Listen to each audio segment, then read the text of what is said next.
Bonjour et bienvenue dans cette vidéo de présentation du deck Springans, un deck qui coûte environ 20 € et qui a pour but d'invoquer cette carte qui, lorsqu'elle est invoquée, va bien embêter votre adversaire. Cette vidéo fait partie d'une série de vidéos dans laquelle je vous présente des decks qui coûtent entre 20 et 60 € afin de vous montrer que Yu-Gi-Oh! N'est pas un jeu qui coûte forcément super cher pour créer simplement des decks fun et jouer avec ses amis. Donc si ça vous intéresse et si vous voulez voir les autres decks que je vous ai proposés et que j'ai fait les deck profile, vous pouvez vous abonner directement.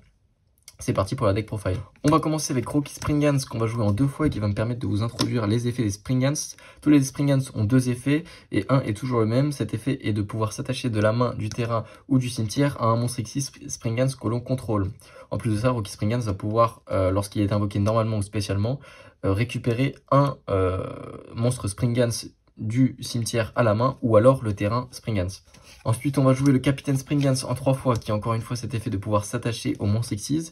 Et en plus, celui-là va pouvoir, lorsqu'il est sur le terrain, détacher un matériel d'un monstre Xyz et pouvoir détruire une carte sur le terrain en effet rapide. On va jouer 3 Brangas Springans, qui lui va pouvoir se bannir avec un autre monstre Springans depuis le cimetière pour aller chercher une carte Springans et l'ajouter à sa main. Ensuite, on va jouer un frère Springans, qui lui, lorsqu'il est envoyé de la main ou du deck au cimetière, va pouvoir invoquer spécialement un monstre Springans depuis notre cimetière sur notre terrain. On va aussi jouer Pédor en non exemplaire qui va se sacrifier pour invoquer spécialement un monstre Springans depuis notre cimetière.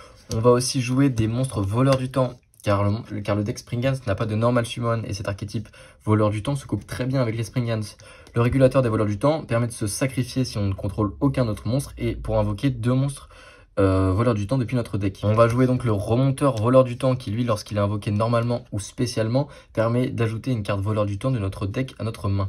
Pour les non voleurs du temps à invoquer spécialement avec notre régulateur, on va jouer le vaisseau lunette des voleurs du temps et le chronogistreur des voleurs du temps. On va ensuite jouer 2 serpents souverains suprêmes de Golgonda. Une carte que j'apprécie tout particulièrement et qui permet d'avoir une puissance avec un monstre qui aura 3000 d'attaque et qui permet de protéger le terrain. Passons maintenant aux cartes magie avec la carte la plus importante du deck qui est le terrain, car il va nous permettre d'invoquer spécialement les monstres X6 depuis notre extra deck en défaussant un monstre Springans. En plus de ça, lorsqu'un monstre X6 Springans va quitter le terrain, on va pouvoir cibler une carte sur le terrain, elle ne pourra pas attaquer.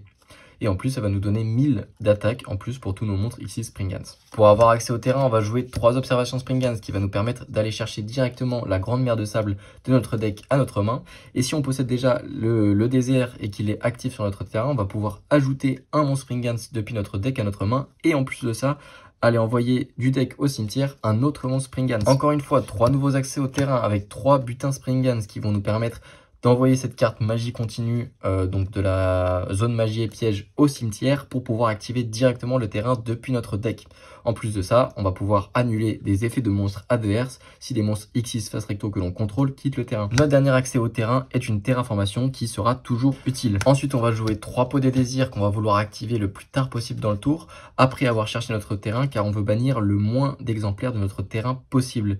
Néanmoins, on a toujours besoin des 2 cartes. Pour nos dernières cartes magie, on va jouer un Monster Reborn pour la recovery et un appelé par la tombe pour la protection de nos monstres et de nos effets. Passons maintenant au piège Springans qui, lorsqu'on contrôle un monstre Springans, on va pouvoir cibler une zone sur le terrain et non pas un monstre. Ça peut être très utile car beaucoup de monstres ne sont pas ciblables et on va pouvoir annuler ses effets. On va ensuite jouer un appel Springans qui va nous permettre d'invoquer spécialement un Springans depuis notre cimetière et qui propose un play intéressant avec les fusions. On va jouer le piège rétrograde des voleurs du temps qui permet d'annuler une carte magie ou piège. Enfin, on va jouer 2 il ne peut y en avoir qu'un, car on n'a pas besoin d'avoir plus qu'un monstre sur le terrain. Voilà pour le main deck. Pour l'extra deck, on va jouer 3 vaisseaux Explorer Springans, qui est facilement invocable grâce au terrain.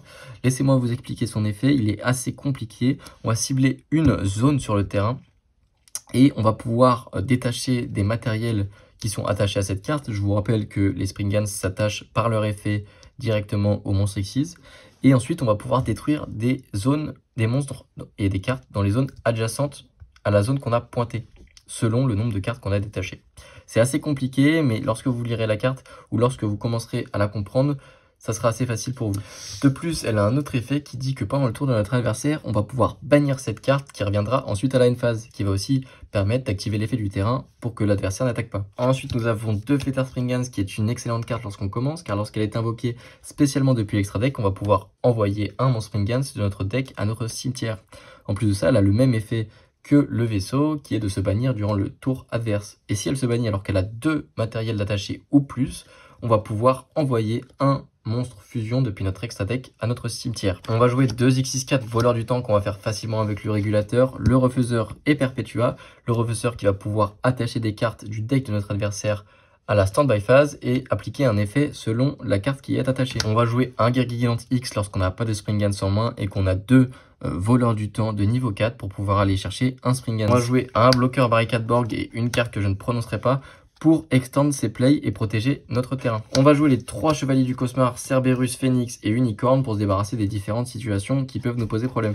Et ensuite on va jouer 2 Spring le dragon Filfer qui lui lorsqu'il aura été envoyé de l'extra deck au cimetière, notamment par l'effet de Fêtard Springans, va pouvoir à la end phase invoquer spécialement un Springans depuis le deck. Et voilà pour la présentation du deck Springans, j'espère qu'elle vous aura plu. Si vous voulez voir des duels avec les différents decks budget que j'ai présentés, dites-le moi dans les commentaires. Si vous avez des suggestions ou des moyens de m'améliorer, je suis aussi preneur dans les commentaires. Si vous avez néanmoins aimé cette vidéo, vous pouvez tout simplement l'aimer en mettant un petit pouce en l'air ou en vous abonnant. Moi je vous dis au revoir et à la prochaine.